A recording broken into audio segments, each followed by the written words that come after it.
La fin du monde est arrivée. Toute la lueur du monde s'est éteinte. Les couleurs nous ont quittés.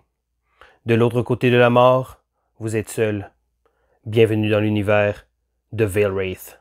L'école du jeu, en partenariat avec la boutique L'Imaginaire. Au-delà de vos attentes.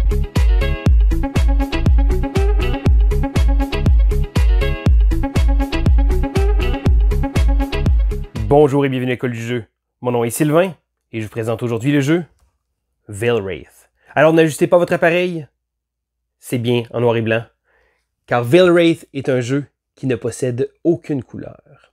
Alors premièrement, Veil Wraith est un jeu qui se joue uniquement en solitaire. Bon, il y a une manière de jouer en multijoueur avec plusieurs copies du jeu, mais à la base, il s'agit d'un jeu solitaire. C'est un jeu qui a été designé par Tristan Hall de la compagnie All or Nothing Games.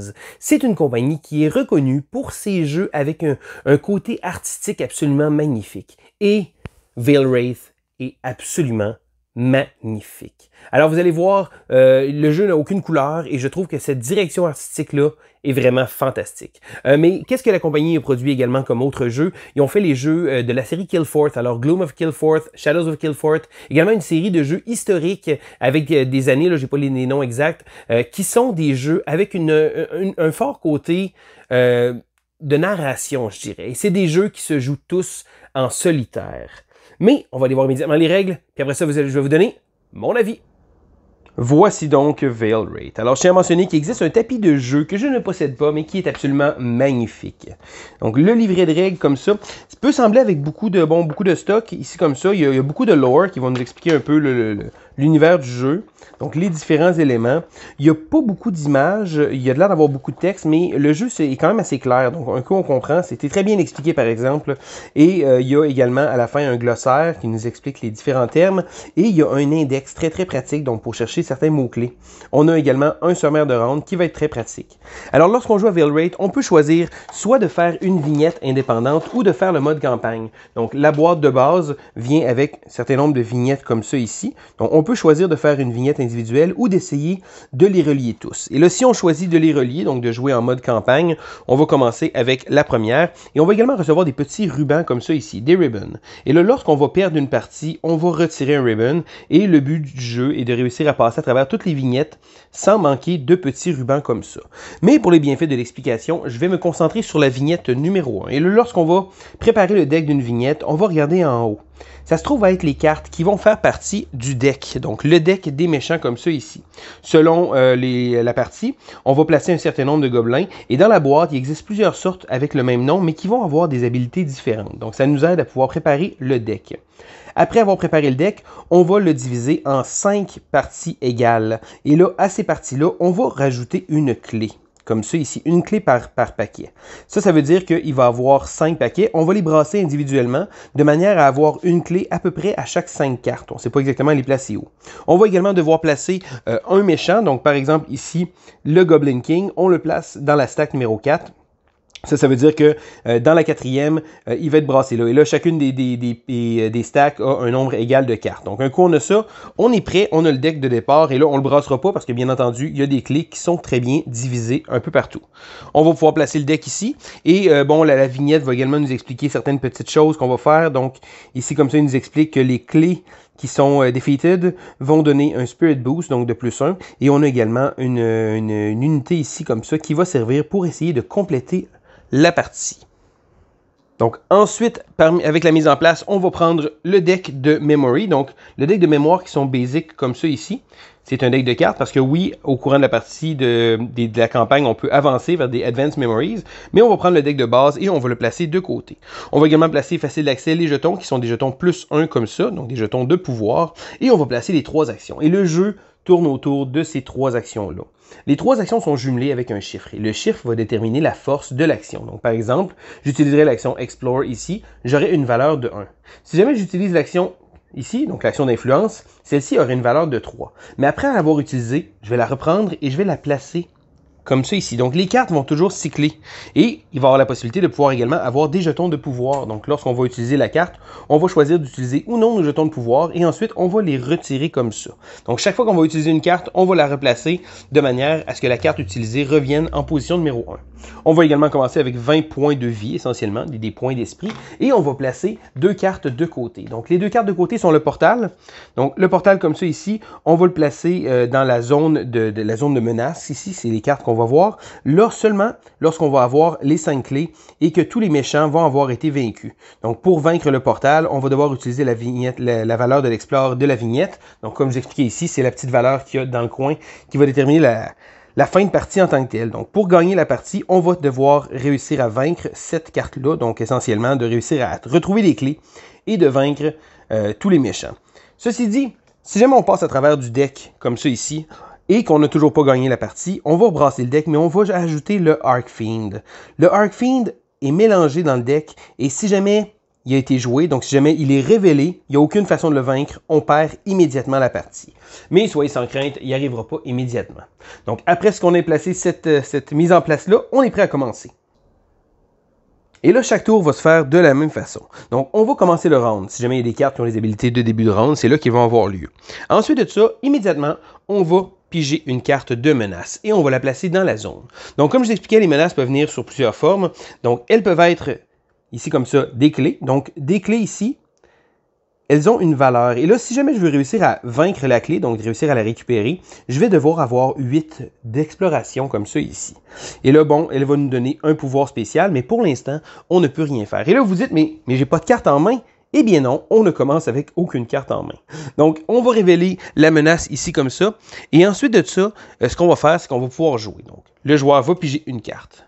Et voilà notre première carte en main. Donc, si jamais on remarque certains éléments, premièrement, c'est une memory basic, donc une carte de base. Le petit icône ici sert, là, pour les cartes avancées, ils ont un petit icône différent. Mais il y a également la valeur, donc la force ici comme ça. Donc, si je jouerais cette carte-là, ça me donnerait l'équivalent de 1 d'exploration. Si jamais je le joindrais à ça, je serais rendu à 2, ce qui fait en sorte que je suis quand même bien loin de mon 8. On peut garder les cartes en main pour les utiliser un prochain tour. Il y a également une autre chose qu'on peut faire avec les cartes en main. Si on le désire, on peut défausser des cartes. Donc, on va défausser 2 cartes et on va prendre la valeur la plus basse ici comme ça d'influence et ça va compter comme un modificateur positif. Ceci dit, les premières mémoires ont pas beaucoup d'icônes comme ça. Ça se trouve à être tous des 1, mais éventuellement, il va y avoir des 2 et peut-être même des 3. Donc, à notre tour, on prend une carte et ensuite de ça, comme j'expliquais, on va pouvoir jouer autant de cartes qu'on veut ou les garder. Donc, des fois, ici, comme ça, ils vont nous expliquer « Ignore a spirit cost -1, threat this round », parce que les cartes vont avoir des valeurs de menace. Et là, je vais y revenir dans quelques instants. Ensuite de ça, si je le désire, je peux utiliser une action. Donc, par exemple, je pourrais utiliser l'action Explore, Fight ou Influence pour vaincre une carte sur la table ou pour simplement pour pouvoir piger une carte. Parce que si on regarde une carte de plus près ici comme ça, donc la carte d'exploration nous explique qu'on peut utiliser l'action Explore, comme ça ici, pour vaincre une carte, ou de piger une mémoire. Donc, par exemple, ici, je pourrais simplement la mettre de côté pour piger une nouvelle carte. Fantastique. Cependant, je ne pourrais pas faire d'autres actions. Il y a un petit bonus qu'on peut faire et ça se trouve à être de pouvoir booster une carte. Et là, on peut le faire seulement une fois par tour, c'est de prendre une autre action, donc pas l'action qu'on a utilisée, mais de l'incliner un peu de manière à placer un power token ici comme ça. Donc, ça ne peut pas être l'action qu'on a utilisée. Et l'action qu'on a utilisée, d'ailleurs, si j'aurais été en position 3, il serait revenu à la position initiale comme ça. Mais ça veut dire qu'à la fin de notre tour, on va pouvoir remettre ça comme ça et on va avoir une action qui va être bonifiée si on désire la prendre. L'action de mettre 1+1 ne fait pas également déplacer la carte comme lorsqu'on prend l'action. Le premier tour est assez simple, mais là, le prochain risque d'avoir une menace. Parce que c'est rendu le tour du jeu, et voilà, on tourne une carte, on a une menace. Et là, je vous montre un peu c'est quoi les différents éléments d'une menace. Premièrement, il nous explique, bon, c'est un hotcast, lorsqu'il est vaincu, on va le placer dans notre pile de défausse. Et oui, cette carte-là va venir encombrer notre deck, comme ça ici.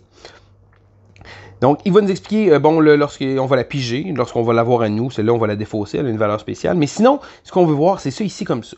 Donc, pour le vaincre, ça va me prendre une influence de 1. Et tant aussi longtemps qu'il est en cette position-là, je vais perdre 2 points d'esprit à la fin du tour. Donc, exemple, je mets la carte ici comme ça et c'est immédiatement à mon tour. Et là, encore une fois, je vais faire mon tour de pouvoir piger une carte, de pouvoir générer des actions, des choses comme ça. Mais à la fin de mon tour, si jamais il y a des cartes qui ont des menaces comme ça ici, je vais perdre des points de vie. Donc, si jamais je ne m'étais pas débarrassé du paria, j'allais perdre 2 points de vie comme ça.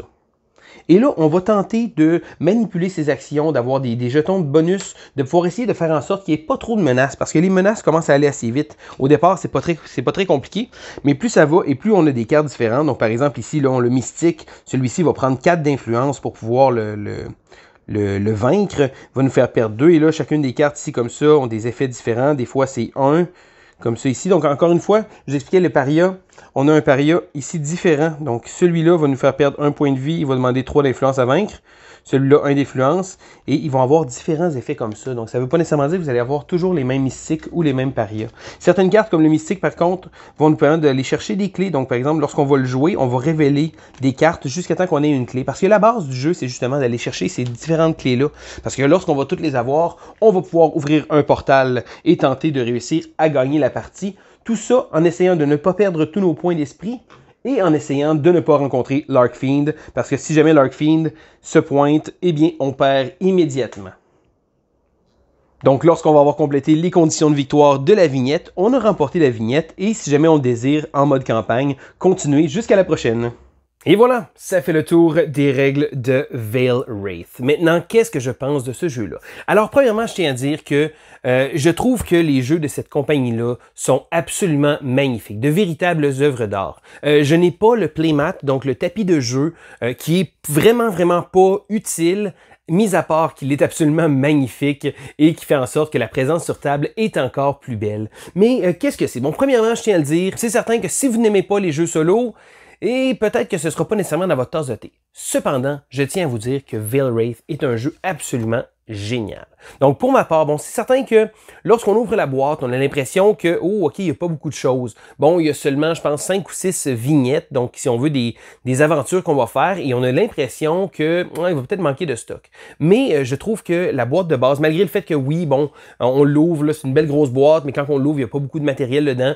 Il y a une extension que je n'ai pas, une extension qui s'appelle Absolution, et c'est des jeux qui, c'est certain qu'on peut se dire que le prix est peut-être un peu élevé par rapport à la quantité de matériel. Mais il faut se dire que le prix aussi d'un jeu, c'est pas juste le matériel, ça va avec le design artistique aussi. Et de mon côté, je me dis que l'art une belle présentation comme ça, ça a son coût. Donc c'est certain que c'est pas des jeux qui sont nécessairement grand public, mais je trouve que les jeux de cette compagnie-là ont tendance souvent à être de ce côté-là, d'un côté artistique très prononcé. Je dirais que le jeu est très intéressant et il est le fun à sortir parce que bon, un coup on a préparé les decks, c'est très facile à jouer. Donc on n'a pas vraiment nécessairement besoin d'avoir une mise en place trop complexe. Donc mis à part la mise en place initiale, qu'on va séparer les decks, donc les cartes, pour notre vignette. Mais sinon, ça reste un jeu qui est facile à sortir. Et pour moi, en solo, je trouve que c'est vraiment quelque chose qui est un gros plus. Donc un coup sorti, on commence à jouer et le jeu est tellement fluide. Il n'y a pas 1 million de choses à se rappeler. Les actions sont simples. À notre tour, on va générer nos actions. On va pouvoir jouer des cartes si on le désire, activer et le système d'activation de cartes est tellement bien pensé. Alors on a 1, 2, 3, la valeur selon l'action qu'on va choisir, on va faire une rotation comme ça, on va essayer de les incliner pour pouvoir avoir plus de pouvoir et la tension est vraiment réelle. J'ai vraiment trouvé ça intéressant parce que même le premier scénario, la première vignette est vraiment difficile à avoir. Il a fallu que je le fasse quelques fois au départ pour pouvoir réussir à compléter cette première vignette-là. Je dirais même que j'ai joué sans les rubans au départ. Là, les rubans, ils disent que quand on perd une partie, on perd un ruban et on continue la campagne jusqu'à temps qu'on ait réussi la campagne ou qu'on ait plus de petits ribbons. Pour ma part, comme je disais, j'ai fait les scénarios individuels. J'ai avancé au deuxième. Je pense que j'ai même pas fait la campagne au complet encore. Je suis encore buggé sur la 3e vignette. Encore une fois, j'ai pas joué 75 parties non plus. Donc, Veil Wraith, pour moi, est vraiment un jeu que j'apprécie. J'aime ça le sortir. Il est tellement beau à voir. Mais derrière son esthétique assez unique, on se le cachera pas, ça reste un jeu en noir et blanc, chose qui est très audacieuse, je dirais même. C'est pas tous les jeux qui peuvent se permettre ça, mais je dirais que la compagnie All or Nothing Games a vraiment tendance à nous offrir des jeux qui sont absolument majestueux. Donc, jumelé à ça, un côté technique, un côté mécanisme de jeu vraiment bien pensé pour un jeu solo. Et alors que beaucoup de jeux solo vont se résoudre avec des dés pour pouvoir générer, là, on a vraiment une gestion de main qu'on va faire, gestion d'action, avec la pression des différentes cartes qu'on va avoir et j'ai vraiment trouvé que Veil Wraith était exceptionnel au point de vue d'un jeu solo. Donc, si jamais c'est le genre de choses qui peuvent vous plaire, je vous invite à jeter un coup d'œil. Veil Wraith. Donc, c'était Sylvain pour l'école du jeu et on se dit à la prochaine!